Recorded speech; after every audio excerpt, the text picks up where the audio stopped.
All right, this is a very short video about different types of angles. And what I'm gonna do, since we're gonna be measuring some angles, is I'm gonna use the straight edge of my protractor to draw. First, I'm gonna draw two intersecting lines. So intersecting lines are just lines that cross at one point. Totally random. There we go.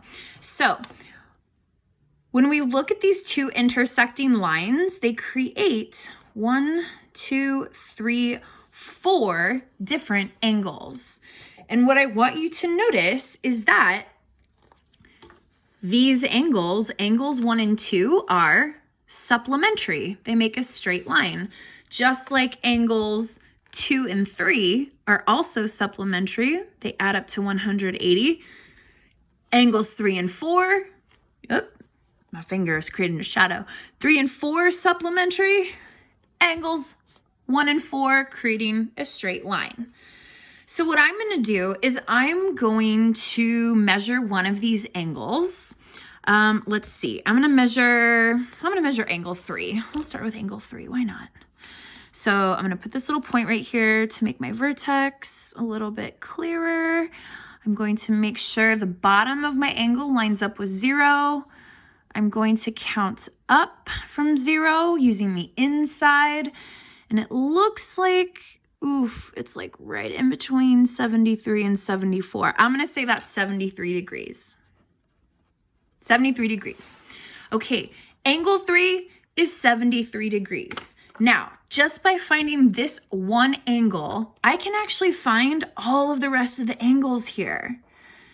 So what I want you to notice is that angle 3 and angle 1 are across from each other. Angles that are opposite each other, like angles 1 and 3 and angles 2 and 4, are what are called vertical angles.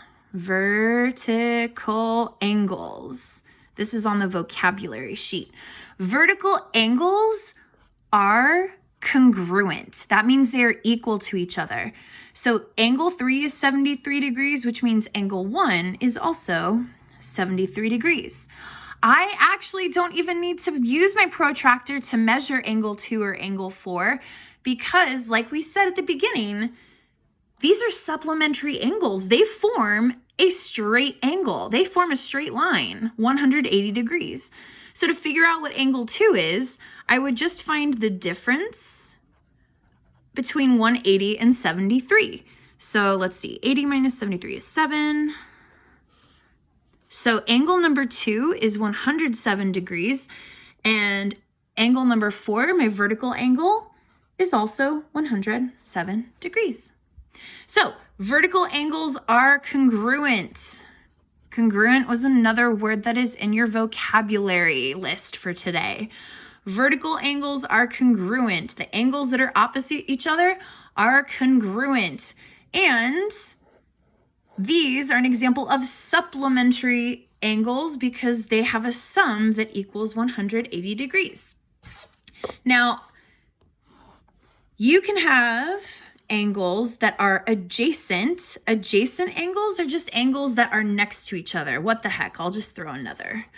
I will throw another line in there. Look at us going crazy. So we've got 1, 2, 3, 4, 5, 6 angles here.